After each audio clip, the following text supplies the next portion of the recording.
언니 마르다와 동생 마리아가 사는 집에 한 손님이 찾아오게 되었습니다. 띵동! 물론 그때는 띵동이 없었겠죠. 이런 집은 아니었을 거예요. 그냥 예를 드는 거예요. 마르다와 마리아 집에 찾아온 손님은요, 바로 예수님이셨습니다. 예수님이 마르다와 마리아 집에 찾아왔던 거였어요. 손님으로 오신 예수님을 맞이하기 위해 언니는 막 이것저것 분주하게 준비하고 있었어요. 우리도 손님이 오면 먹을 것도 내주고 드실 음료수도 내주고 집을 좀 정리하기도 하잖아요.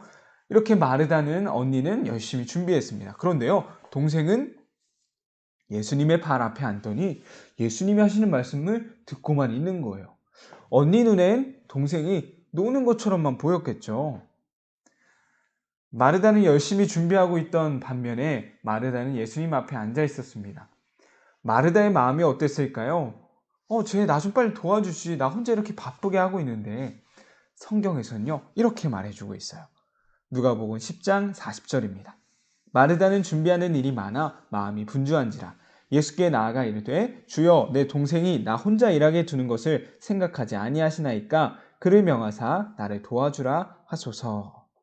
마르다의 마음이 분주했대요. 왜요? 준비하는 일이 많았거든요. 그래서 예수님께 나아가 이렇게 말하는 겁니다. 예수님, 내 동생이 내가 혼자 일하는 걸 지금 그냥 두고만 있어요. 어서 제 동생에게 저 좀 도와주라고 말해주세요. 그게 맞지 않나요? 당연히 우리가 그냥 당연히 생각할 땐 맞는 일이죠. 마르다 혼자 준비하는데 손님을 맞이해야 되는데 마르다는 그냥 가만히 앉아만 있고 당연히 언니를 도와주는 게 맞는 일일 거예요. 자, 그런데 예수님의 대답이 조금 다르네요. 이렇게 말씀하셨어요.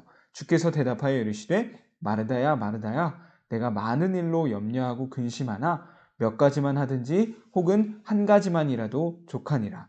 마리아는 이 좋은 편을 택하였으니 빼앗기지 아니하리라 하시니라. 한마디로 이거예요. 마르다, 네가 지금 많은 일로 분주하게 지금 준비하고 있지. 그런데 지금 이 마리아가 하는 일을 봐봐. 마리아의 모습을 봐봐. 마리아는 더 좋은 편을 선택한 거야.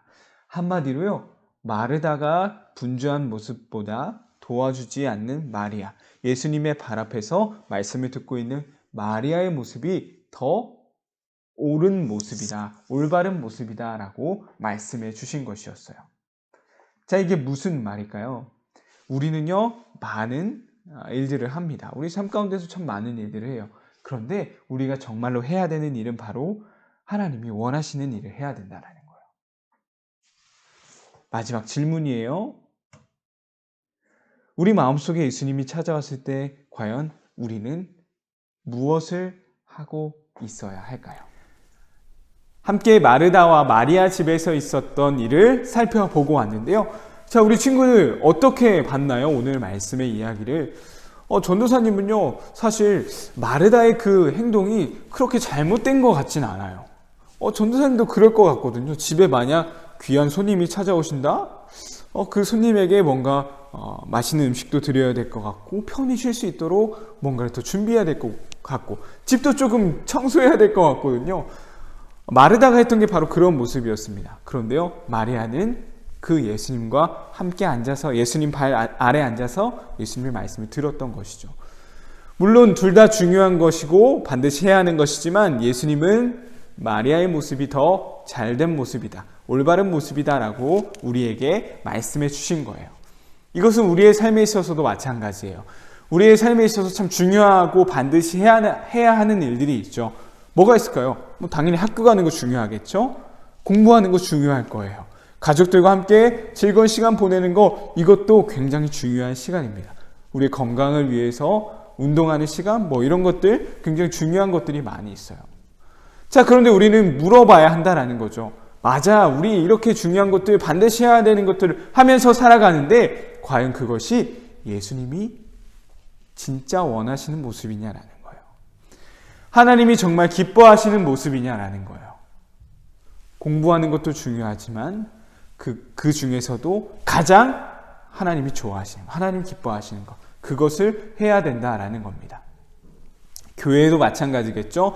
참 교회에서 많은 일들을 해요. 근데 교회에서 무엇인가를 할 때도 우리 항상 물어봐야 돼요. 하나님이 기뻐하시는 건가? 아니면 그냥 우리만 마음이 분주하게 여러 일들을 하고 있는 건 아닌가? 돌아보아야 한다는 거예요. 우리 이번 주 주일날 함께 말씀 나눴었어요. 우리 마음 누구나 욕심이 있다라고 했었죠. 그 욕심을 잘 다스리지 않으면, 잘 다루지 않으면 우린 죄의 길로 빠질 수밖에 없다라고 했습니다. 그 잘 다스리는 방법 중 하나가 바로 우선순위를 정하는 것이었죠. 그 우선순위를 정하는 방법 중 하나는 우리가 매 순간 질문해야 된다고 했어요. 과연 하나님이 기뻐하실까? 하나님이 기뻐하실까? 이 구호를요, 오늘 이 말씀에도 동일하게 적용해 보려고 합니다. 하나님이 기뻐하시는 일 하고 있나요?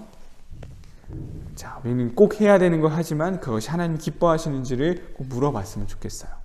마지막입니다. 하나님이 정말 기뻐하시는 게 뭘까요? 하나님은요, 우리가 예배하는 걸 너무 기뻐하세요. 우리의 예배를 너무 기쁘게 받으시는 분이에요. 우린 지금 코로나로 인해서 모두가 함께 모여서 예배할 수 있는 환경은 아닌 것 같아요.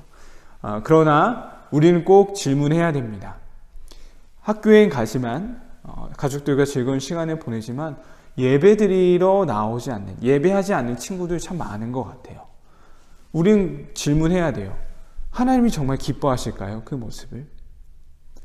공부하는 거 중요해요. 학교 다니는 거 중요해요. 가족들과의 시간 중요해요. 근데 정말 하나님이 기뻐하시는 그것을 우린 하고 있냐라는 거예요. 하나님이 기뻐하시는 모습을 할 수 있는 마리아와 같은 모습이 우리에게 있었으면 좋겠습니다. 다른 거 하지 말라는 게 아니에요. 그것을 하면서도 우리가 가장 먼저 해야 할 것은 하나님이 기뻐하시는 것을 해야 된다라는 사실이죠. 예수님의 말씀을 다시 한번 들어보며 오늘 말씀 마치도록 할게요. 주께서 대답하여 이르시되 마르다야 마르다야 내가 많은 일로 염려하고 근심하나 몇 가지만 하든지 혹은 한 가지만이라도 족하니라. 마리아는 이 좋은 편을 택하였으니 빼앗기지 아니하리라. 많은 것이 있어요. 그중 한 가지만이라도 괜찮아요. 하나님이 기뻐하시는 것을 할 수 있는 우리 유년부 친구들 되었으면 좋겠습니다. 하나님 가장 기뻐하시는 건 무엇이라고 했죠? 바로 우리가 드리는 예배예요. 우리 몸과 마음을 다하여서 하나님께 예배할 수 있는 우리 유년부 친구들 되었으면 좋겠습니다. 그리하여 하나님의 기쁨이 되었으면 좋겠어요. 그러한 모습으로 자라가는 우리 유년부 친구들 되기를 소망합니다.